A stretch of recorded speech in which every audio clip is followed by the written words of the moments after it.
விடுதலை சிறுத்தைகள் கட்சியின் சார்பில் விருப்ப மனு பெறுகிற நிகழ்வு இன்று முதல் தொடங்குகிறது. 4 நாட்களுக்கு விருப்ப மனுக்களை பெற அறிவிப்பு செய்திருக்கிறோம். இன்று மார்ச் 21 சென்னை, திருவள்ளூர், செங்கல்பட்டு, காஞ்சிபுரம், வேலூர், ராணிப்பேட்டை, திருப்பத்தூர், திருவண்ணாமலை, கிருஷ்ணகிரி ஆகிய 9 மாவட்டங்களை சார்ந்த தோழர்கள் போட்டியிட விரும்பும் தொகுதிகளுக்கு தங்களின் விருப்ப மனுக்களை தலைமையில் ஒப்படைக்க கோரியிருக்கிறோம். அடுத்து 22ஆம் தேதி கடலூர், விழுப்புரம், கள்ளக்குறிச்சி, தருமபுரி, சேலம், அரியலூர், பெரம்பலூர், மயிலாடுதுறை, நாமக்கல் ஆகிய 9 மாவட்டங்களை சார்ந்த தோழர்கள் நாளை விருப்ப மனுக்களை சமர்ப்பிக்கலாம். 23ஆம் தேதி ஈரோடு, நீலகிரி, கோவை, திருப்பூர், கரூர், திருச்சிராப்பள்ளி, தஞ்சாவூர், திருவாரூர், புதுக்கோட்டை, நாகப்பட்டினம் ஆகிய 10 மாவட்டங்களுக்கான விருப்ப மனுக்களை பெற உள்ளோம். கடைசியாக 24ஆம் தேதி மதுரை, திண்டுக்கல், தேனி, சிவகங்கை, விருதுநகர், ராமநாதபுரம், தென்காசி, தூத்துக்குடி, திருநெல்வேலி, கன்னியாகுமரி ஆகிய 10 மாவட்டங்களை சார்ந்த தோழர்கள் விருப்ப மனுக்களை தலைமையகத்தில் ஒப்படைக்க அறிவிப்பு செய்திருக்கிறோம். இந்த விருப்ப மனு கட்டணமாக தலா 5000 ரூபாய் ஆண், பெண் இருபாலருக்கும் பொதுவாக 5000 ரூபாய் செலுத்த வேண்டும் என்று அறிவிப்பு செய்திருக்கிறோம். அதற்கு உரிய விண்ணப்ப படிவம் 100 ரூபாய் கொடுத்து படிவத்தை இங்கே பெற்றுக்கொள்ளலாம். இந்த 5000 ரூபாய்க்கான கேட்பு வரைவோலை டிடி டிமாண்ட் டிராஃப்ட் வழங்க வேண்டும் என்று கூறியிருக்கிறோம். இயலாதவர்கள் பணமாக, ஏனென்றால் வங்கி விடுமுறை நேற்று, இன்று, நாளை ஆகிய 3 நாட்கள் தொடர்ந்து விடுமுறை நாட்களாக, வங்கி விடுமுறை நாட்களாக இருப்பதனால் டிடி எடுக்க இயலாதவர்கள் கையில் பணமாக செலுத்தலாம் என்று அறிவிப்பு செய்திருக்கிறோம். ஒவ்வொரு சட்டமன்ற பொதுத் தேர்தலுக்கும் விருப்ப மனுக்களை பெறுவதை ஒரு ஜனநாயக நடைமுறையாக நாங்கள் கடைபிடித்து வருகிறோம். மிக குறுகிய கால அவகாசம் உள்ள நிலையில் நேர்காணல் செய்வதற்கான வாய்ப்பு மிக குறைவாக உள்ளது. அதனையும் ஏற்கனவே இயக்க தோழர்களுக்கு அறிவிப்பு செய்திருக்கிறோம். ஆகவே இன்று முதல் 9 மாவட்டங்களை சார்ந்த தோழர்கள் தேர்தல் பணிக்குழு பொறுப்பாளர்களிடம் தங்களின் விருப்ப மனுக்களை ஒப்படைக்க வேண்டும் என்று கேட்டுக்கொள்கிறேன்.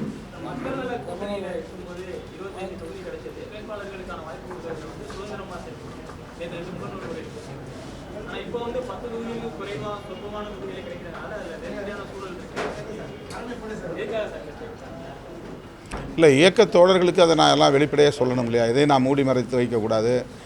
அவங்களுக்கு நிறைய எதிர்பார்ப்புகளை உருவாக்கிவிடக்கூடாது. ஒரு முன்முடிவோடு அவர்கள் விருப்ப மனுக்களை தாக்கல் செய்வார்கள். அது வெளிப்படையாக இருந்தால் அதற்கேற்ப அவர்களுடைய அணுகுமுறையும் இருக்கும். நமது கட்சி என்பது ஒரு வெளிப்படையான அணுகுமுறைகளை கொண்ட ஒரு ஜனநாயக இயக்கம். என்ன நாங்கள் பேச்சுவார்த்தையில் பகிர்ந்து கொள்கிறோம் என்பது உட்பட முன்னணி தோழர்களோடு நாங்கள் பகிர்ந்து கொள்வது வழக்கமான ஒன்றுதான். அந்த வகையிலே நேற்று இயக்க தோழர்களுக்கு நேரலை வாயிலாக, முகநூல் நேரலை வாயிலாக நான் குறிப்பிட்டது, பெரிய அளவிலான தொகுதிகளை நாம் பெற இயலாத சூழலில் இருக்கிறோம். ஆகவே அதை புரிந்து கொண்டு உங்கள் ஒத்துழைப்பு கட்சி தலைமைக்கு தேவை என்பதை அவர்களுக்கு சுட்டிக்காட்டியிருக்கிறேன், வேண்டும் என்பதை சுட்டிக்காட்டியிருக்கிறேன்.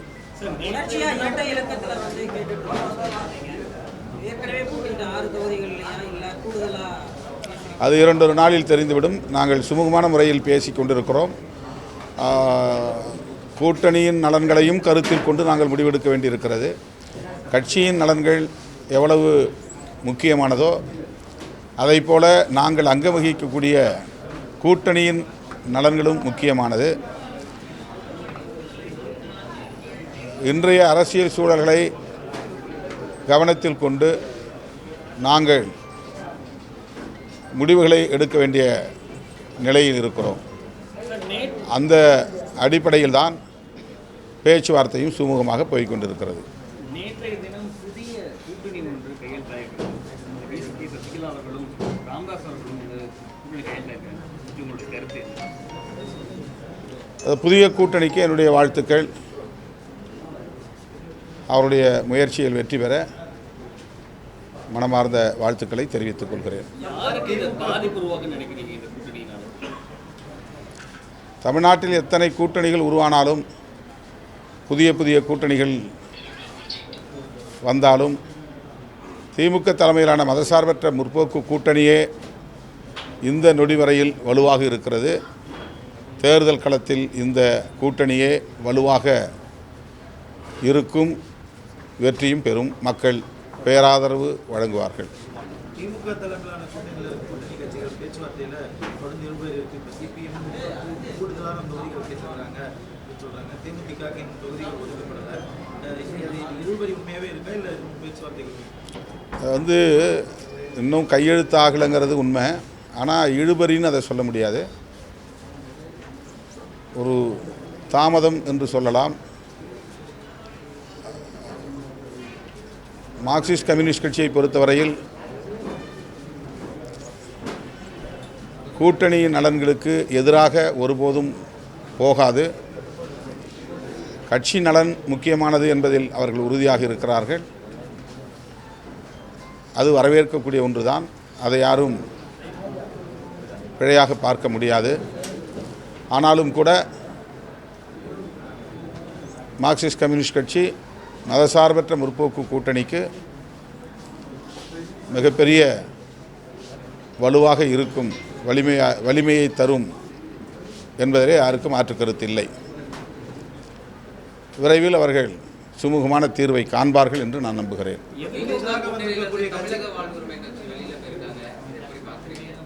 இன்னும் அதிகாரப்பூர்வமாக அந்த அறிவிப்பு வெளியாகவில்லை.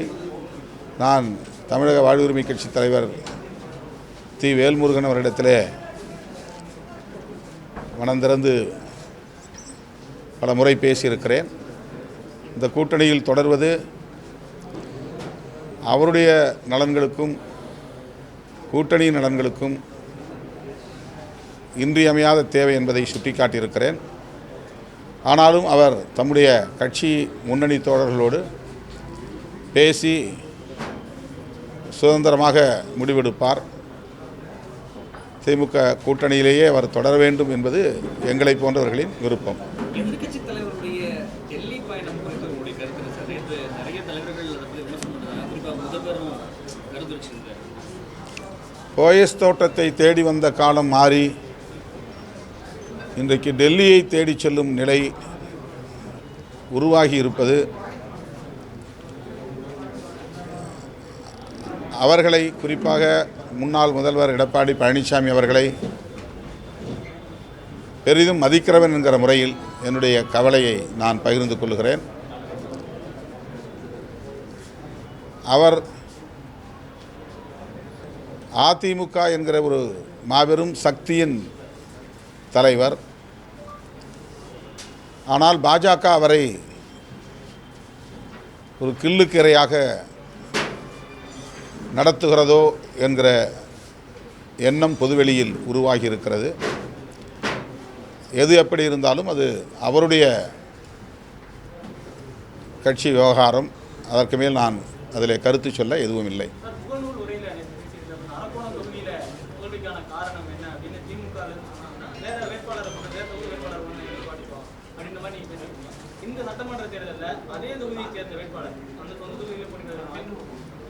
அரக்கோணம் தொகுதி மட்டும் சொல்லலை, பொதுவாக வேறு தொகுதியிலேருந்து ஆட்களை இறக்கின 4 தொகுதியும் வெற்றி பெற்றிருக்கிறோம்.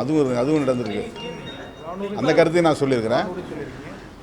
இல்லை தான், அதாவது தோல்விக்கு பல காரணங்கள் இருக்குது, இதுவும் ஒரு காரணம். இது எங்கள் தோழர்கள்ட்ட நான் ரொம்ப வெளிப்படையாக கட்சி இண்டோரில் சொல்லக்கூடிய கருத்தாக இதை நான் பார்க்கல. இதை எல்லோருக்கும் தெரியப்படுத்துறதுல ஒன்றும் தவறில்லை அப்படிங்கிற அடிப்படையில் நான் அதை பகிர்ந்து கொண்டேன். கட்சியில் முன்னணி தோழர்கள், நீண்ட காலமாக கட்சிக்காக பாடாற்றிய தோழர்கள், சட்டமன்றத்திலே சிறப்பாக பணியாற்றக்கூடியவர்கள், பணியாற்றுவதற்குரிய வலிமை உள்ளவர்கள், இதையெல்லாம் கணக்கில் கொண்டு தான் நான் வேட்பாளர் தேர்வை செய்ய முடியும். ஒரே ஒரு கிரைட்டீரியா மட்டும் அதில் வச்சுக்க முடியாது. அதனால் உள்ளூர்காரங்களுக்கு வாய்ப்பு கொடுக்க வேண்டும் என்கிற கோரிக்கை ஒரு புறம் இருக்கிறது. அப்படி கொடுத்தால் கட்சியில் நீண்ட காலமாக பணியாற்றக்கூடியவர்கள் என்கிற கிரைட்டீரியா, சிறப்பாக சட்டமன்றத்தில் செயல்படக்கூடியவர்கள் என்கிற கிரைட்டீரியா, சமூக நீதி அடிப்படையில் வாய்ப்பு தலித்துகள் மட்டும் இல்லாமல் தலித் அல்லாதவர்களும் போட்டியிடுகிறார்கள் என்கிற அந்த கிரைட்டீரியா, ஆண்கள் மட்டும் இல்லாமல் பெண்களும் போட்டியிட வேண்டும் என்கிற அந்த வரையறை, இவை எல்லாவற்றையும் கணக்கில் கொண்டுதான் வேட்பாளரை நாம் தேர்வு செய்ய முடியும். ஒவ்வொரு கட்சியும் ஒவ்வொரு அணுகுமுறையை கையாளுகிறது. விடுதலை சிறுத்தைகளும் எத்தகைய அணுகுமுறையை கையாளுகிறது என்பதை இயக்கத் தோழர்களுக்கு புரிய வைக்க வேண்டும் என்பதற்காக அதை நான் பகிர்ந்து கொண்டேன், வேறொன்றுமில்லை.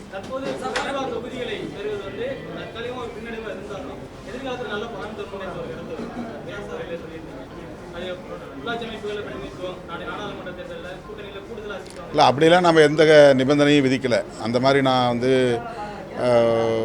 ஒரு ப்ரீ கண்டிஷன்ஸ், அதாவது முன் நிபந்தனைகள் போட்டு அப்படி ஒரு ஒப்பந்தத்தெல்லாம் நாம் செய்யலை.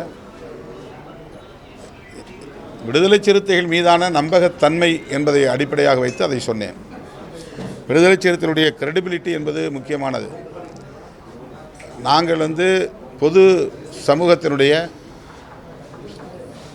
ஏற்பிசைவை பெறுவதற்கு, அக்செப்டன்ஸ், இந்த ஏற்பிசைவை பெறுவதற்கு தொடர்ந்து போராடி கொண்டிருக்கிறோம் என்பதுதான் உண்மை. என்னதான் அர்ப்பணிப்போடு பணியாற்றினாலும், விரிந்து பரந்த தளத்தில் பணியாற்றினாலும், அனைத்து தரப்பு மக்களுடைய பிரச்சனைகளை நாங்கள் கையில் எடுத்து போராடினாலும், களமாடினாலும், எங்களை அங்கீகரிப்பதிலே ஒரு சிக்கல் இருக்கிறது, ஒரு சமூக சிக்கல் இருக்கிறது, சோஷியல் ஸ்டிக்மா. அதை மெல்ல மெல்ல நாங்கள் வலுவிழக்க செய்ய வேண்டும். அதனை தகர்த்து நாங்கள் அனைவருக்குமான ஒரு பேரியக்கம் என்பதை உறுதிப்படுத்த வேண்டும். எல்லா தரப்பு மக்களும் இந்த இயக்கம் நமக்கான இயக்கம் என்று உணர்கிற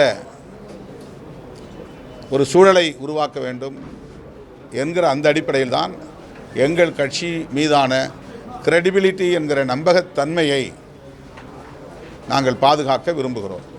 அதுதான் எங்களுடைய வெற்றியாகவும் நாங்கள் பார்க்கிறோம். சிங்கிள் டிஜிட் என்பதிலிருந்து நாங்கள் டபுள் டிஜிட் போகிறோம் என்பது மேலோட்டமாக ஒரு தற்காலிகமான வெற்றியாக இருக்கலாம். ஆனால் அதைவிட கொள்கை பிடிப்போடு இருக்கிறார்கள். பதவி பரிசுகளுக்காக அடிக்கடி நிலைப்பாட்டை மாற்றிக்கொள்ளவில்லை. வலதுசாரி அரசியலுக்கு எதிரான போராட்டங்களில் இருந்து அவர்கள் பின்வாங்கவில்லை என்கிற அந்த பொது சமூகத்தின் நம்பிக்கையை பெறுவதுதான் விடுதலை சிறுத்தைகளுக்கான கிரெடிபிலிட்டி என்று நான் பார்க்கிறேன். அந்த அடிப்படையில் தான் என்னுடைய நகர்வுகளும் முடிவுகளும் இருக்கின்றன. இதை வெளியிலிருந்து பார்ப்பவர்கள் ஏமாளித்தனம் என்று கருதலாம், அல்லது அவர்கள் மிக கீழ்த்தரமான விமர்சனங்களை முன்வைக்கலாம். இதையெல்லாம் நாங்கள் பொருட்படுத்தவில்லை. எங்கள் வலிமை எங்களுக்கு தெரியும். எந்த நேரத்தில் அந்த வலிமைக்குரிய பயனை நுகர முடியும் என்பதும் எங்களால் மதிப்பீடு செய்ய முடியும். ஆகவே நாங்கள் யாவும் உணர்ந்தே இந்த முடிவை எடுக்கிறோம். அறியாமையிலிருந்தோ பலவீனங்களிலிருந்தோ நெருக்கடிகளிலிருந்தோ அச்சுறுத்தல்களிலிருந்தோ எந்த முடிவையும் விடுதலை சிறுத்தைகள் கட்சி எடுக்கவில்லை. சுதந்திரமாக முடிவெடுக்கிறோம். தொலைநோக்கு பார்வையோடு முடிவெடுக்கிறோம். எது பலம் எது பலவீனம் என்பதையும் அறிந்தே முடிவெடுக்கிறோம். இது நம்முடைய வலிமைக்கு உரியது தானா அல்லது வலிமைக்குரியது இல்லையா என்பதையும் மதிப்பீடு செய்துதான் முடிவெடுக்கிறோம். ஆகவே தான் நான் சொல்லுகிறேன், யாவும் உணர்ந்தே நாங்கள் இந்த முடிவை மேற்கொள்கிறோம் என்பதற்கு ஒரே காரணம்தான் எங்கள் மீதான நம்பிக்கை என்பது பொதுவெளியில் மேலும் வலுப்பெற வேண்டும். அனைத்து தரப்பு மக்களின் நம்பிக்கையை வென்றெடுக்க வேண்டும். இதை தவிர எங்களுக்கு இப்போதைக்கு வேறு எந்த அளவுகோலும் இல்லை. யாரும் எப்படியும் விமர்சித்து விட்டு போகட்டும், அதை நாங்கள் பொருட்படுத்தவில்லை. எங்கள் அடியை நாங்கள் நிதானமாக எடுத்து வைக்கிறோம். எங்கள் திசையை நாங்கள் ஏற்கனவே தீர்மானித்திருக்கிறோம். ஆகவே எங்கள் முடிவு என்பது எங்களை சார்ந்தது, மண்ணை சார்ந்தது, மக்களை சார்ந்தது. 2021 தேர்தல் முடிவுகள் அப்போ ஒரு பிரஸ் மீட்டில் நீங்கள் சொல்லியிருந்தீங்க, பொது தொகுதிகளில் கூட விசிகா வெற்றி பெற்றிருக்கு, எல்லாருக்குமான இயக்கமாக மக்கள் அங்கீகரிச்சிருக்காங்கன்னு அப்போவே குறிப்பிட்டிருந்தீங்க. இப்போவும் இதே தான் நீங்கள் குறிப்பிட்றீங்க. கூடுதல் தொகுதிகளில் என்ன எதிர்பார்க்குறீங்க? நாங்கள் பேசிகிட்டு இருக்கோம். 2 நாளில் முடிஞ்சிடும், தெரிஞ்சிடும். கூடுதலாக தொகுதி வாங்குவோம். ஆனால் என்னங்கிற எண்ணிக்கை 2 நாளில் முடிவாகும். டபுள் டிஜிட்டா சிங்கிள் டிஜிட்டா? அதான் 2 நாளில் முடிவாகிடும். அனைவருக்கும் இனிய ரமலான் வாழ்த்துக்கள்.